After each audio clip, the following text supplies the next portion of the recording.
আলহামদুলিল্লাহি রাব্বিল আলামিন ওয়াসসালাতু ওয়াসসালামু আলা আশরাফিল আমবিয়াই ওয়াল মুরসালিন নবিয়িনা মুহাম্মদ ওয়া আলা আলিহি ওয়া আসহাবিহি আজমাইন। আম্মা বা'দ। সম্মানিত ছাত্র ভাইরা, আমি এখন লেভেল 3-র তাওহীদের ক্লাস আরম্ভ করছি।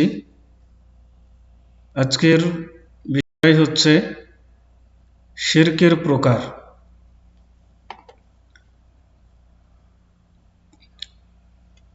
শিরককে প্রথমত দুই ভাগে ভাগ করা হয়েছে।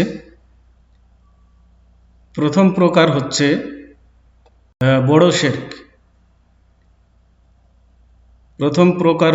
বড় শিরক, আর সবচেয়ে বড় শিরক যা ব্যক্তিকে মিল্লাতে ইসলাম থেকে খারিজ করে দেয়, এমন শিরক যা করলে মানুষ ইসলাম থেকে বেরিয়ে যায়। মুশরিক ব্যক্তি শিরক থেকে তওবা না করে মারা গেলে সে চিরস্থায়ী জাহান্নামে অবস্থান করবে। বড় শিরক হলো ইবাদতের প্রকারসমূহের মধ্য থেকে কোনো ইবাদত আল্লাহ ছাড়া অন্যের জন্য সম্পাদন করার নাম। যে সমস্ত ইবাদত আল্লাহ রাব্বুল আলামিন তার জন্য নির্ধারণ করেছেন মানুষের প্রতি, এই সমস্ত ইবাদত যদি আল্লাহ ছাড়া অন্যের জন্য নিবেদন করা হয় তাহলে তাকেই বলা হয় বড় শিরক। যেমন আল্লাহ ছাড়া অন্যকে বিপদ থেকে উদ্ধারের জন্য আহ্বান করা, শয়তান, জিন ও কবরের কাছে কোরবানি ও নজর নিয়াজের মাধ্যমে তাদের নৈকট্য লাভের চেষ্টা করা, আর জিন, শয়তান বা মৃত্যু ব্যক্তিকে এভাবে ভয় করা যে তারা তাকে কোনো প্রকার ক্ষতি কিংবা রোগে ফেলতে পারে, এমন ভয় রাখা তাদের সম্পর্কে। এই সবগুলোই হচ্ছে বড় শিরকের অন্তর্ভুক্ত। এবং আল্লাহ ছাড়া অন্যের কাছে অনুগ্রহ ও দুঃখ ও কষ্ট লাঘবের আশা করা, যা আল্লাহ ছাড়া অন্যের করার সামর্থ্য নেই। আজকের সমাজে বিভিন্ন স্থানে সালেহীন সৎকর্মশীল ব্যক্তিবর্গ ও আউলিয়াগণের মাজার ও নির্মিত সমাধিতে এ প্রকার শিরকি কাজের চর্চা হয়ে থাকে। এ সম্পর্কে আল্লাহ পাক ইরশাদ করেন যে এই বড় শিরকগুলো বেশিরভাগ কবর কেন্দ্রিক হয়ে থাকে, যেখানে গিয়ে মানুষ তাদের আশা আকাঙ্ক্ষা পেশ করে থাকে এবং তাদের কাছে সাহায্য কামনা করে থাকে এবং তাদের নামে নজর নেয়াজ দিয়ে থাকে, কোরবানি করে থাকে।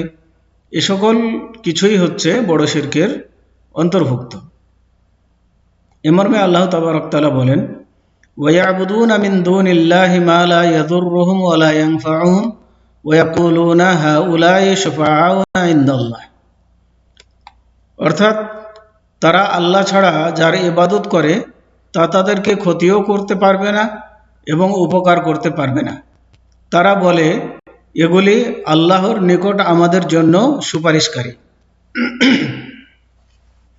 তাহলে আল্লাহ এখানে জানিয়ে দিলেন কথা যে যাদেরকে আল্লাহ ছাড়া ডাকা হয় তারা তাদের কোনো উপকারে আসবে না, কোনো ক্ষতিও করতে পারবে না। অথচ তারা মনে করছে তাদেরকে যে তারা আল্লাহর কাছে তাদের জন্য সুপারিশ করে তাদেরকে মুক্তি দিবে। এটা কোশ্চেন কালেও কি নয়, সম্ভব নয়। তো এগুলো হলো বড় শিরক। আর দ্বিতীয় প্রকার শিরকের দ্বিতীয় প্রকার হচ্ছে ছোট শিরক। ছোট শিরক এ প্রকার শিরক ব্যক্তিকে মিল্লাতে ইসলাম থেকে খারিজ করে দেয় না।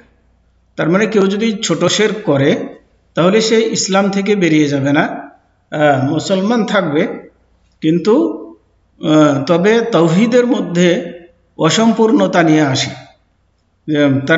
তার মানে সে পূর্ণ মুওয়াহিদ থাকবে না, যা ব্যক্তিকে পর্যায়ক্রমে বড় শিরকের দিকে নিয়ে যাওয়ার মাধ্যম। আর এই ছোট শিরকগুলো আস্তে আস্তে মানুষকে বড় শিরকের দিকে নিয়ে যায়। ছোট শিরক আবার দুভাগে বিভক্ত। ছোট শিরক দুই ভাগে বিভক্ত। প্রথম হচ্ছে শিরকে জাহির, দৃশ্যমান শিরক। এটি দুভাগে বিভক্ত। যেটা প্রকাশ্য শিরক সেটা দুইভাবে হয়ে থাকে। কথা বা উক্তির মাধ্যমে, কথা বা উক্তির মাধ্যমে বড় শিরক হয়ে থাকে। আর হচ্ছে কাজের মাধ্যমে হয়ে থাকে। তাহলে ছোট শিরক যেটা প্রকাশ্য দুই ভাগে বিভক্ত। একটা হচ্ছে, প্রথম হচ্ছে প্রকাশ্য আর দ্বিতীয় হচ্ছে গোপন। তো প্রকাশ্যটা দুইভাবে হয়ে থাকে, কথা বা উক্তির মাধ্যমে আর কাজের মাধ্যমে হয়ে থাকে। তো কথা বা উক্তির মাধ্যমে যেমন আল্লাহ ছাড়া অন্যের নামে শপথ করা, মানে কেউ যদি শপথ করে, কসম করে যে আমি সূর্যের কসম খাচ্ছি, চন্দ্রের কসম, মায়ের কসম, বাপের কসম, এই ধরনের আল্লাহ ছাড়া অন্যের নামে যদি কসম করা হয় তাহলে এটা মানে প্রকাশ্য কথার শিরক, মানে কথার মধ্যে শিরক, আর এটা ছোট শিরকের অন্তর্ভুক্ত। এ সম্পর্কে রাসূলুল্লাহ সাল্লাল্লাহু আলাইহি ওয়াসাল্লাম বলেছেন যে মান হালাফা বিগাইরিল্লাহি ফাকাদ কাফারা আও আশরাকা, অর্থাৎ যে ব্যক্তি আল্লাহ ছাড়া অন্যের নামে শপথ করলো সে অবশ্যই কুফরি করলো অথবা শিরক করলো। তিরমিজি শরীফের হাদিস। এবং এভাবে কথা বলা যে আল্লাহ যদি চান এবং আপনি যদি চান, এভাবে কথা বলাটাও হচ্ছে কথার মধ্যে শিরক। তো রাসূলুল্লাহ সাল্লাল্লাহু আলাইহি ওয়াসাল্লামকে উদ্দেশ্য করে এক ব্যক্তি বলল, আল্লাহ যদি চান এবং আপনি যদি চান। এ কথা যখন বলল, এ কথা শুনে আল্লাহ রাসূল সাল্লাল্লাহু আলাইহি ওয়াসাল্লাম সে ব্যক্তিকে বললেন, আমাকে তুমি আল্লাহর সাথে অংশীদার করে দিলে, তার মানে তুমি শিরক করলে। তুমি এভাবে কথা বলবে যে শুধু আল্লাহ যা চান, মানে আল্লাহ যা চান তাই হবে, আমি চাইলে হবে না, আমাকে চাওয়ার মধ্যে আল্লাহর সাথে অংশী স্থাপন করবে না। নাসাই। এবং এভাবেও কথা বলা ঠিক নয় যে লাউলাল্লাহ ওয়া ফুলানুন, অর্থাৎ আল্লাহ যদি না হতেন এবং অমুক ব্যক্তি যদি না হতেন তাহলে আমি হয়তো বিপদে পড়ে যেতাম, বা আমার হয়তো ক্ষতি হয়ে যেত, বা আমি এ কাজে সফল হতে পারতাম না, এ ধরনের কথা বলা। তো সঠিক হলো এভাবে বলা। তো লাউলাল্লাহ ওয়া ফুলানুন এভাবে না বলে মাশা আল্লাহ সুম্মা ফুলানুন, ওই জায়গাতে সুম্মা শব্দ ব্যবহার করতে হবে, তাহলে সেখানে শিরক হবে না।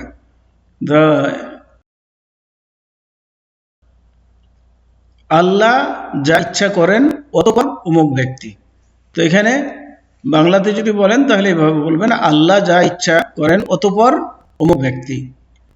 তাহলে অতঃপর দিয়ে যদি বলা হয় তাহলে শিরক করা হলো না আল্লাহর সাথে। আর ওয়াও যদি দিয়ে বলা হয় তাহলে আল্লাহর সাথে সেটাকে শরীক করা হলো। তার মানে চাওয়ার মধ্যে উভয়ই কি আছে, দুইজনের চাওয়ার কারণে এই কাজটি হয়েছে এমন বোঝাবে। আর যদি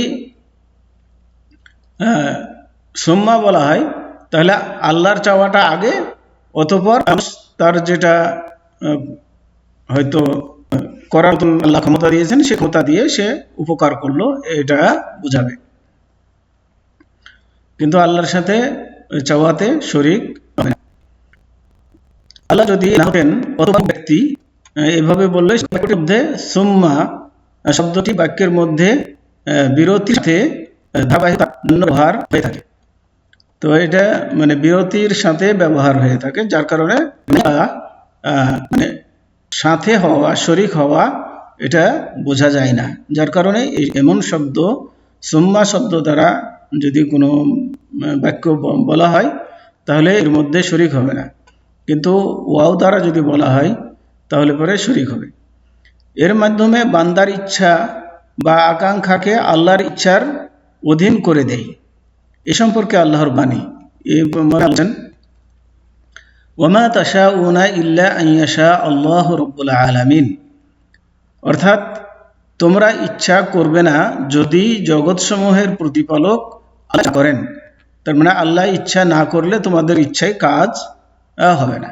তার মানে আল্লাহর ইচ্ছার পরে তোমাদের ইচ্ছা কাজ হবে, কিন্তু আল্লাহ ইচ্ছা না করলে হবে না। তাহলে আল্লাহর ইচ্ছাটা আগে, পরে মানুষের যতটুকু সাধ্য আল্লাহ দিয়েছেন সেই সাধ্য অনুযায়ী কাজ করলে সেটা হবে। তো ওয়াও অক্ষরটি বাক্যে শুধু সমন্বয়ের জন্য এবং বাক্যের ধারাবাহিকতা হয়, সমন্বয়ের জন্য এবং বাক্যের ধারাবাহিকতা প্রয়োজন হয় না। প্রথমে তো কথার মাধ্যমে শিরক, দ্বিতীয় হচ্ছে কাজকর্মের মাধ্যমে শিরক। বিপদ দূর করার জন্য আংটি ব্যবহার করা, মানে বিপদ হওয়ার আংটি ব্যবহার করা, এটা হচ্ছে কি মানে কাজ। অনুরূপভাবে চোখের নজর লাগার ভয়ে তাবিজ ঝুলিয়ে রাখা ইত্যাদি। অন্তরে নজর লাগার ভয়ে বাচ্চাদের কপালে টিপ দেয়, এটাও কি শিরকের অন্তর্ভুক্ত। তারপরে কেউ সুতা বাঁধে, কোমরে ডোরা বাঁধে, যে ডোরা বাঁধলে পরে নজর লাগবে না, এ ধরনের কাজ করা, এগুলো হচ্ছে ছোট শিরকের অন্তর্ভুক্ত। যদি অন্তরে এই বিশ্বাস রাখে যে এই সমস্ত বস্তু খোদ বিপদ দূর করার মাধ্যম মাত্র, মানে এগুলো হচ্ছে বিপদ দূর করার মাধ্যম, এটা যদি এমনটি যদি এই জিনিস সম্পর্কে ধারণা রাখে তাহলে শিরক বলে গণ্য হবে। কেননা সমস্ত জিনিসে কোনো মাধ্যম রাখেন। আর যদি মনে এই সমস্ত বস্তু নিজেই বিপদ দূর করতে পারে তাহলে বড় শিরক বলে গণ্য হবে।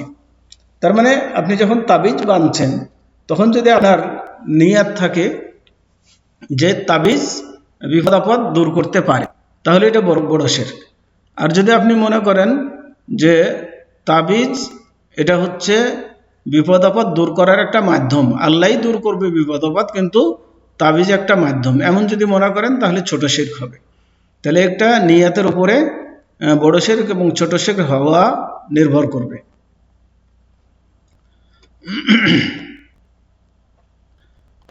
এবার দ্বিতীয় প্রকার হচ্ছে গোপন শিরক।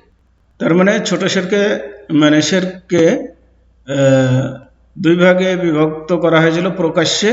প্রকাশ্যটা আবার দুই ভাগে বিভক্ত ছিল, মানে কথাই এবং কাজে। আর দ্বিতীয় শিরক হচ্ছে গোপন শিরক। তাহলে গোপনে যেটি শিরক হয়ে থাকে, গোপন শিরক এটা নিয়াত ও ইচ্ছা হয়ে থাকে। এটা গোপন শিরকটা হয়ে থাকে বেশিরভাগ মানুষের নিয়াতের মধ্যে এবং ইচ্ছার মধ্যে। যেমন কোনো কাজ লোক দেখানোর উদ্দেশ্যে বা লোকের সুনাম অর্জনের জন্য করা, কোনো কাজ করো যার পিছনে তার উদ্দেশ্য থাকবে যে মানুষ আমার এই কাজ দেখে প্রশংসা করবে বা মানুষের সন্তুষ্টি লাভ করবে এই কাজের মাধ্যমে। সে এই ধরনের যদি কোনো কাজ করে থাকে তাহলে এই কাজটিকে বলা হয় গোপন শিরক। তার মানে তার নিয়াতের মধ্যে শিরক আছে। তার মানে এই কাজটি সে আল্লাহর জন্য করেনি, বরং ওই লোকের সন্তুষ্টি পাওয়ার জন্য করেছে। অর্থাৎ কোনো আমল আল্লাহর নৈকট্য লাভের উদ্দেশ্যে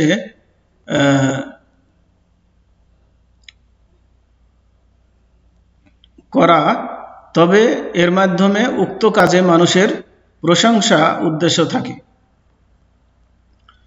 তার মানে কাজটি করলো আল্লাহর নৈকট্য লাভের জন্য, কিন্তু এর সাথে তার নিয়াত এটাও থাকলো যে মানুষেরও প্রশংসা পেতে চায়।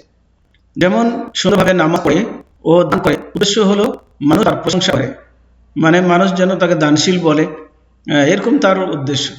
বা কত পরেজগার, কত সুন্দর নামাজি, এই ধরনের কথা যেন মানুষ বলে, এরকম যদি তার নিয়াতের মধ্যে থাকে তাহলে এটা ছোট শিরক বা গোপন শিরক পরিণত হবে। অথবা উচ্চ শব্দে বা সুন্দর কণ্ঠে যেন মানুষ শুনে তার প্রশংসা করে। কোনো আমলের মধ্যে দেখানো উদ্দেশ্য থাকলে বাতিল হয়ে যায়। আল্লাহ তাআলা বলেন, মানে এ ধরনের আমল যদি কেউ করে লোক দেখানোর উদ্দেশ্যে, তাহলে সেই আমলটা আল্লাহর কাছে কবুল হয় না, বরং সেটা